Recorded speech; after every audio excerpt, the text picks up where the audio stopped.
L'insensé dit en son cœur il n'y a pas de Dieu, mais ses fruits sont corrompus, exécrables. Aucun n'est bénéfique. Du haut des cieux, Dieu se penche sur les fils d'hommes pour voir s'il en est un de sensé, un qui recherche vraiment Dieu. Mais tous se sont dévoyés, unis dans la corruption. Pas un qui ait un bon agir, non, pas un seul.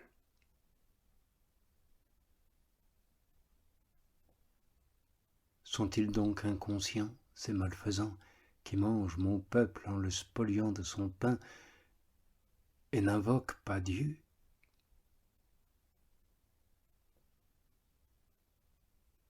Mais ils tremblent d'effroi sans raison de peur, car Dieu disperse les impies, leurs ossements se dessèchent.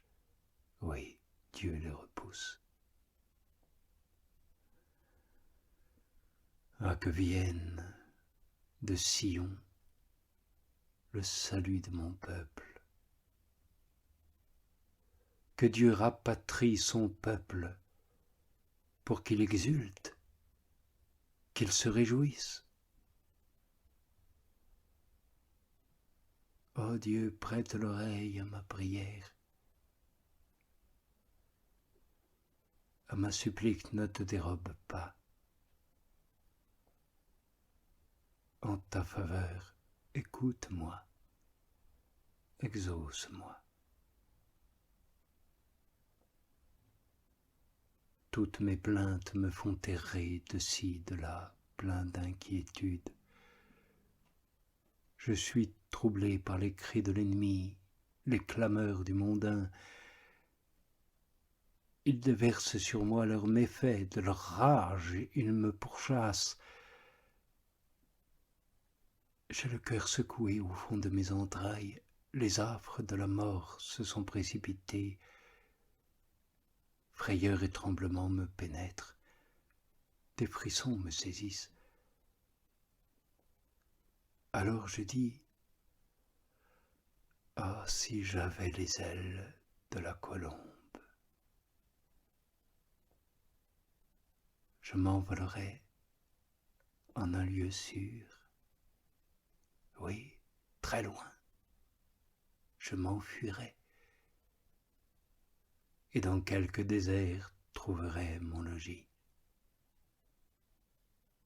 Contre le vent d'orage et contre la tempête, je saurais rapidement trouver refuge. Ô Dieu de mon âme, qui a tant de compassion et d'amour pour elle,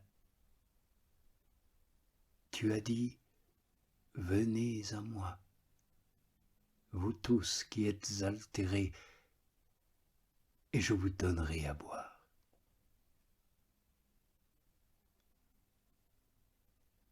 Mais comment ceux qui brûlent dans les flammes de la malheureuse convoitise des choses de ce monde peuvent-ils ne pas être dans une altération étrange?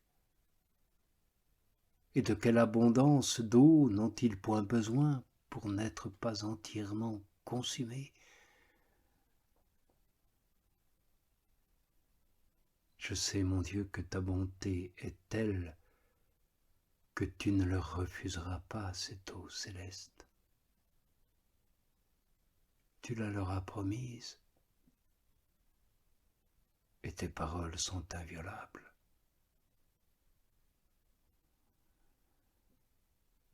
Que s'ils sont accoutumés depuis si longtemps à vivre dans un feu si dangereux, si, bien loin d'en ressentir la violence, ils se nourrissent même de son ardeur, s'ils ont tellement perdu l'esprit qu'étant très misérables, ils ne s'aperçoivent point de leur misère, quel remède peuvent-ils donc espérer, mon Dieu?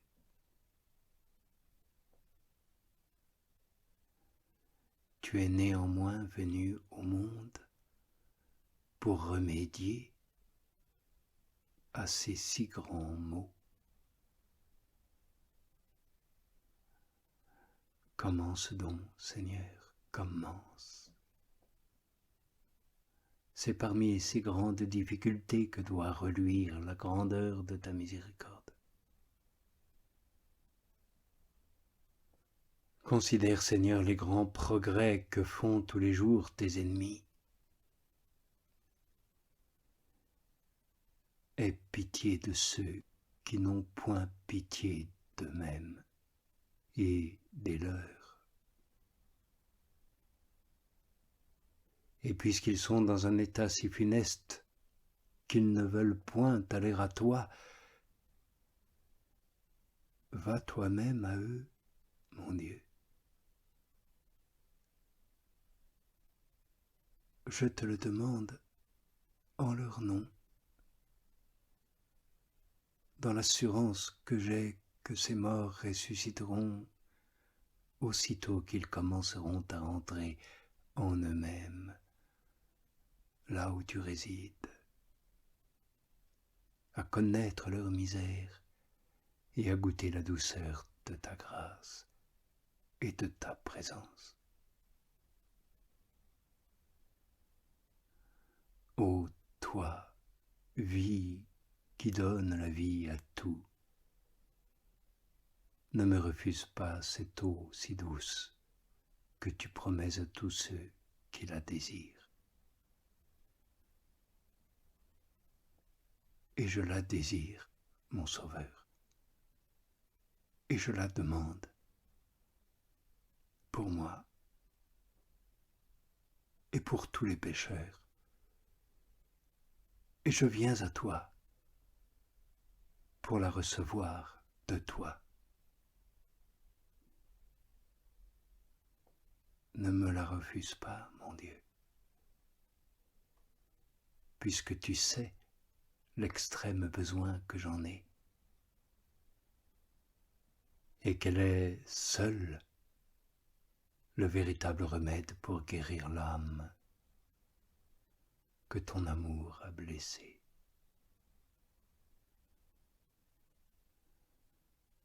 Ô mon Seigneur, qu'il y a sujet de craindre pendant que l'on est dans cette vie et qu'il s'y rencontre de feux différents. Les uns corrompent l'âme et la réduisent comme en cendre, et les autres la purifient pour la rendre capable de vivre et de te posséder éternellement.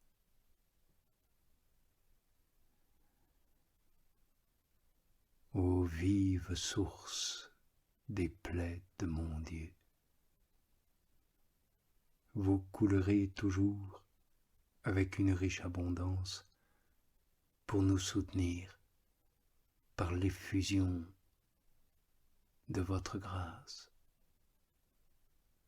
Et ceux qui se nourriront de votre divine liqueur marcheront sans crainte parmi les troubles et les dangers de cette misérable vie.